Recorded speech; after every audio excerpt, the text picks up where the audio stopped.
Hey everybody, it's Miss C with VWHS Art with our guided notes section on how to draw, a series of steps to draw anything. If you're one of our class, then you probably have a set of guided notes to follow while doing this, which means on occasion as we're going through the video, you will need to pause and do some of the answers.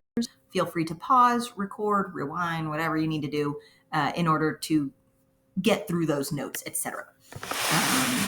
All right, so let's get going. So, first off, the process of drawing is very simple. You plan a drawing, you draw it, you color or shade it, and then you revise it as necessary. This particular set of notes in this video is just going over the very first step, planning a drawing. How do you actually go about from what's in your head to what's on paper? So step one, planning a drawing. All artworks need planning. What happens a lot with kids, especially amateur artists, is that they don't generally plan. They just start drawing. And while that's not bad if you're just trying to doodle away your time or just to make a little practice here or there, if you're actually planning on doing a project or coming out with something really quality, just going off with whatever's in your head or whatever's at the moment might not be your best plan. All artworks that need planning have to consider three things: purpose, composition, and materials. So, purpose. What do I mean when I say purpose in your drawing? Purpose refers to the message your artwork is meant to convey. What are you trying to say with your artwork? All artworks have some sort of message, and whether or not your artwork is successful depends on whether it conveys that message, it tells that message in a way that is understood by its audience. Now, in art, we have a very specific way that we refer to the message of an artwork. We call it the theme. The theme of an artwork is its message. Now, if you look at the two images on the screen, you have one that is a brown skull that looks very old. It's piled on old-looking books and all of that brown sepia tone in there. Looks like an old inkwell and, just old in general. Meanwhile, on the right, we have a pink or purple skull with lots of technology and billboards and neon, etc. The content in these images is similar, meaning they have some things that are the same. They both picture a skull. However, the meaning we can derive changes based on how the content is placed, what colors are used, and what other details exist in these images. So while both of these images might deal with death or talking about mortality in some way because we see those skulls, what they're saying about those mortalities and how they're saying it differs very much based on how these images were created and what's in those images.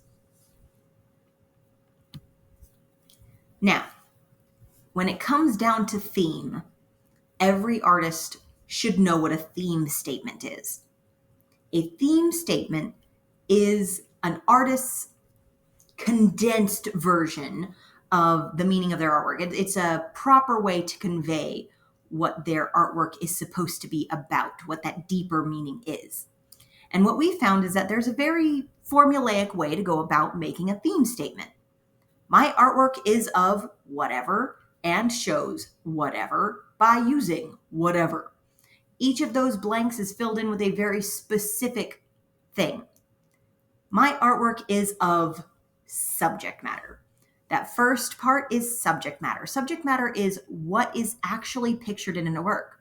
So what is in the picture? Is it a man? Is it a woman? Is it a truck? Is it a rock? Is there anything pictured at all? Is it non-objective? My artwork is of a dog. The second section is it showing some sort of emotion. A complex emotion is a little bit more meaningful. Think in the end of the movie Inside Out, how there was a memory that was both happy and sad. You have emotion descriptor words that are very similar to that. Saying that you're sad doesn't feel as strong as saying that you're depressed. Saying that you're confused is not the same as saying you're conflicted. Saying that you're angry does not give the same emotion as being wrathful or self-righteous, so to speak. So my artwork is of some subject matter and shows some emotion. The last section is by using something, and that's representational meaning. That last section, representational objects or concepts in your work, is really the meat of what you're doing. That last section is going to be the thing that takes the longest in a theme statement. It's going to be what the objects in your artwork or in the artwork represent on that meaningful scale. So in our previous slide, this one right here, skulls aren't just being skulls. They might represent death. They might represent change. They could represent, well, a lot of different things. It's kind of like a dream journal there. Dreams have a lot of meanings based on what's in them. So do artworks. There are some older artworks that dogs represented fertility or like the ability to have kids. Why? I don't know. It's just what was there. So here's an example for you. If we're looking at this image here on the left, it's a student work that I had.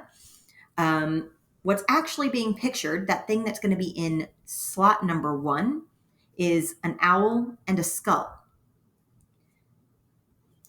The emotion under there is what I would say resilience of life. And how that entire theme statement is going to read is going to be something along the lines of, my artwork of an owl and a skull show the resilience of life in death by using an owl having long represented an omen of death, which is true. Owls used to represent death, not just wisdom or very smart people, and a skull, a literally dead creature, and surrounds them with living plants and bright colors that represent life. So if you break all that down, what I'm talking about in my theme statement is I list out what I'm showing, I tell you what I think it means, and then I explain why I believe each of those things represents that meaning.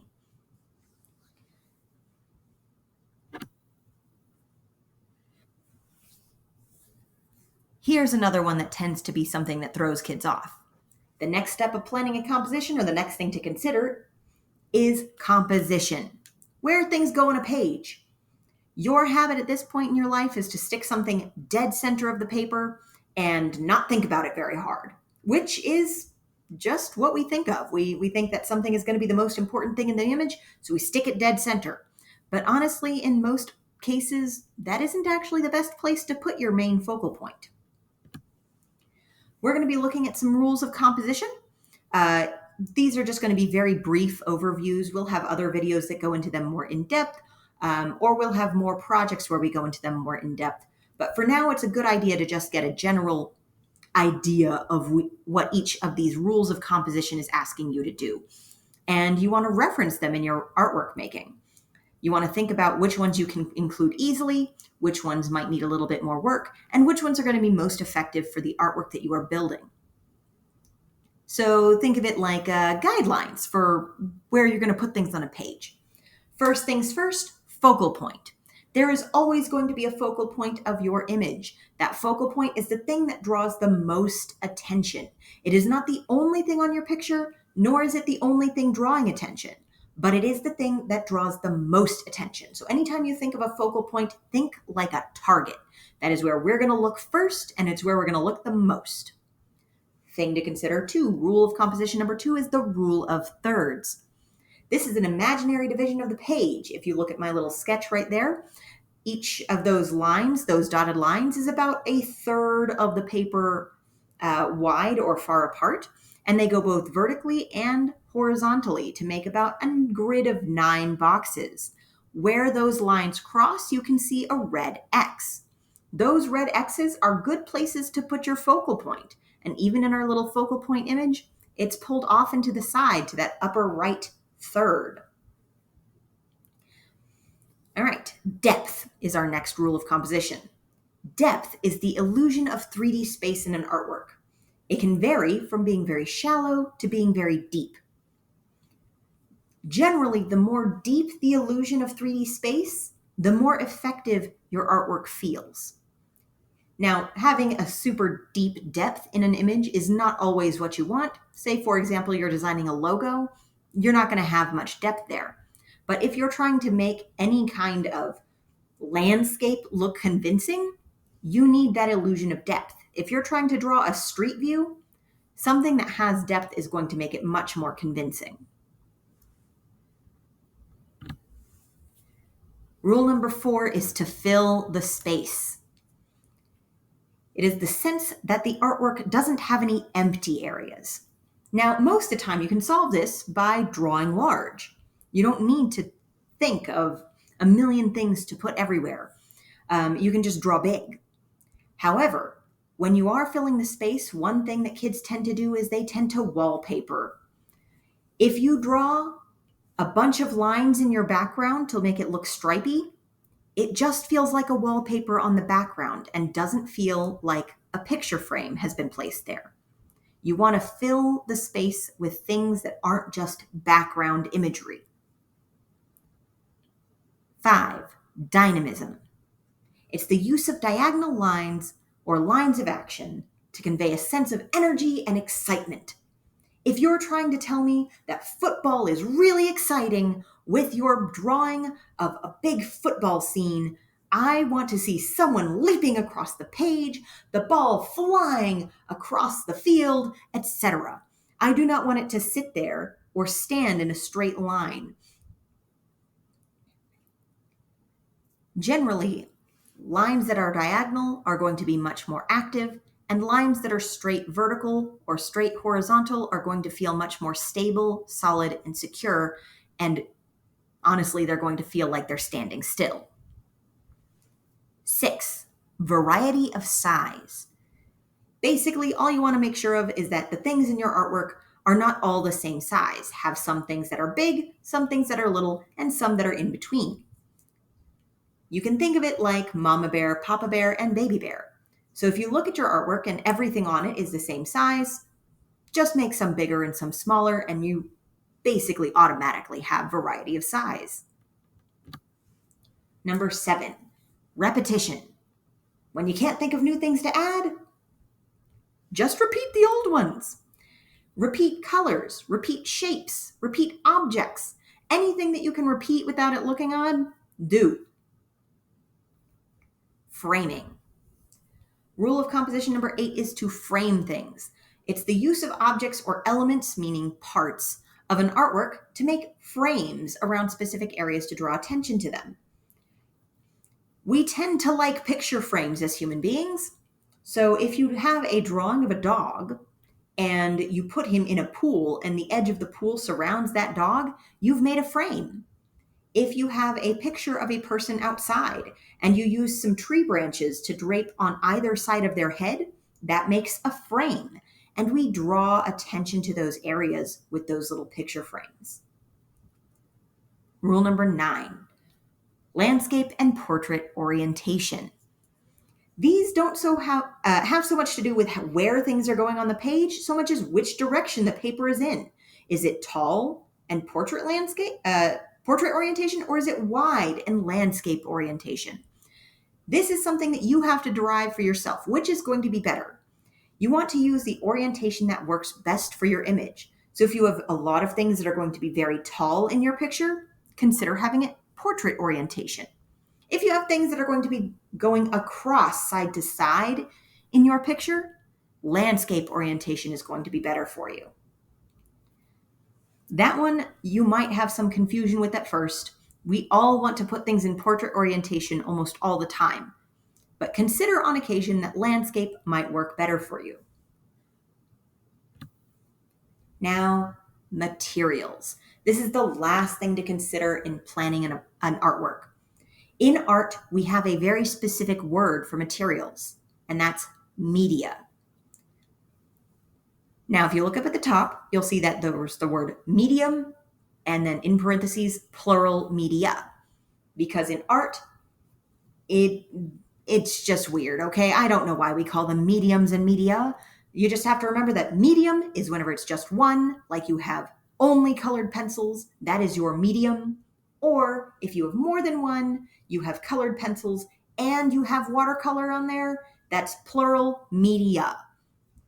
Just memorize that. There are 5 main materials that you'll use in an Art 1 course here at VWHS, and it's a good idea to know what sort of things you're trying to accomplish in order to choose the one that will work best. Now, we will go through and have more videos that go into these more in depth. We have our experimentation videos already out, and we have a few painting guidance videos out as well, but we will have a few more coming out in the future. For now, just have a general idea of what each of them is. You have some ideas of these already, but let's go through them one by one. Graphite, drawing pencils. They're made of graphite like a regular pencil. The lead itself is labeled to tell you if it's going to be hard or soft lead. A hard lead will be lighter, a soft lead will be darker. It is very good for detailed, specific drawings. Prismacolors. These are colored pencils with a waxy consistency. They are not the same as regular colored pencils, but they're very good for blending and also good at detail work. Pastels. There are 2 types, chalk and oil. They're very brightly colored and they're easy to spread across a large area, but they're not very good for precision or details because most of the time they can't get a very sharp point on them. They're very dull. Watercolor. This is a wet media, meaning it's a paint. It's translucent, meaning it's semi-transparent. Semi-transparent? I feel like I pronounced that weird. Anyway, so it's semi-transparent, meaning it's a little bit see-through, but it's very good for studies of light, and it's also very good for very soft, dreamy looks. Acrylic. It's also a wet media. It's also a paint. And it's opaque. It is not see-through at all. But it's very good for high detail and high texture painting. You can get a lot of very interesting textures out of acrylic paint because it will actually have a thickness to it, unlike watercolor, which is always flat on the page. All right, that concludes our section on planning a drawing. Again, if you were doing the guided notes, then make sure that you have completed all of your sections. If you need to go back and re-watch a section, do so. If you have any questions, ask your teacher. We will happily guide you to the answer, especially as there's not a whole lot of moving slides in this, I'm aware. It's just a lot of talking. So, that's everything for today. Have a good day. Bye.